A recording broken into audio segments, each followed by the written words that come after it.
Bonjour à tous, nous allons effectuer l'analyse fondamentale et technique de l'action suisse Richemont et une conclusion simplifiée vous attend à la fin de la vidéo.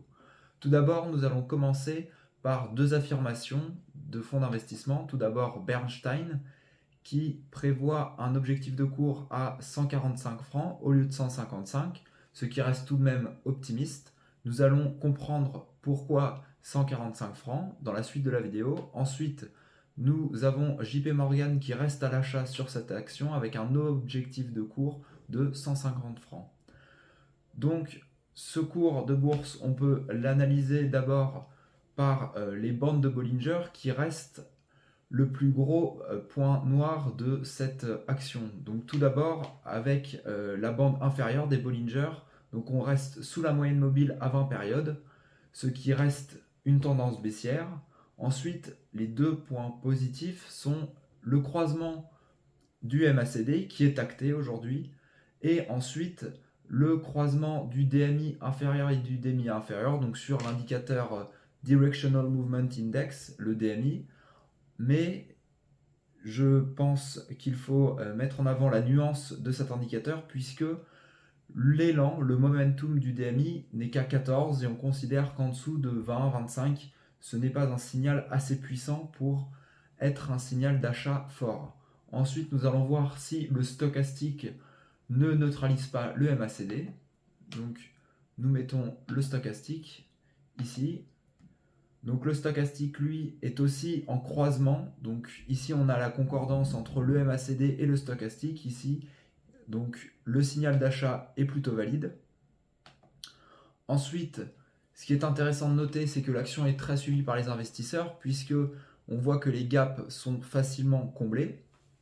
Ensuite, nous pouvons mettre en place les retracements de Fibonacci pour peut-être mieux comprendre ces points de 145 francs et 150 francs mis en avant par Bernstein et JP Morgan. Donc ici, les retracements de Fibonacci indiquent clairement l'objectif des 145 francs. Ensuite, à plus court terme, on voit que la ligne des 123 francs va être assez dure à passer avec le retracement de Fibonacci plus la moyenne mobile.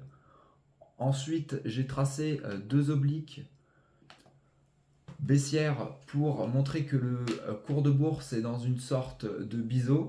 Donc c'est-à-dire que ce biseau a été bien respecté. On peut voir ici, oui, on peut noter que le 16 octobre, on a cassé à la baisse, mais c'est une ouverture, c'est sur une ouverture et le corps, la fermeture a eu lieu dans ce canal, ce qui ne l'invalide pas. On voit qu'on a bien rebondi plusieurs fois ici, à ce niveau et à ce niveau sur ce canal.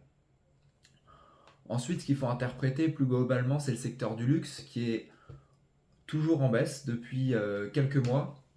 Et donc ici, l'achat à la hausse peut être prématuré puisque nous n'avons pas d'élan et très peu d'élan au niveau du DMI, et je pense que c'est le point qu'il faut retenir. Ensuite, on peut voir qu'en septembre, il y avait une résistance à 118. Ici, on la voit, la résistance.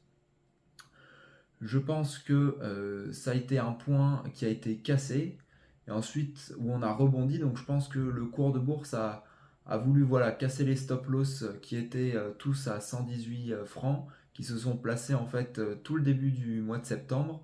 Et ensuite on est reparti à la hausse.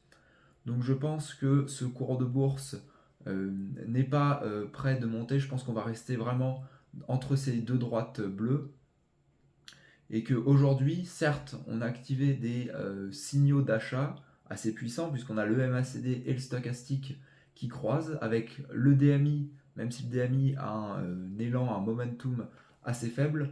Je pense qu'il faut veiller à la prudence, et personnellement, je conserve, je pense, en portefeuille cette action.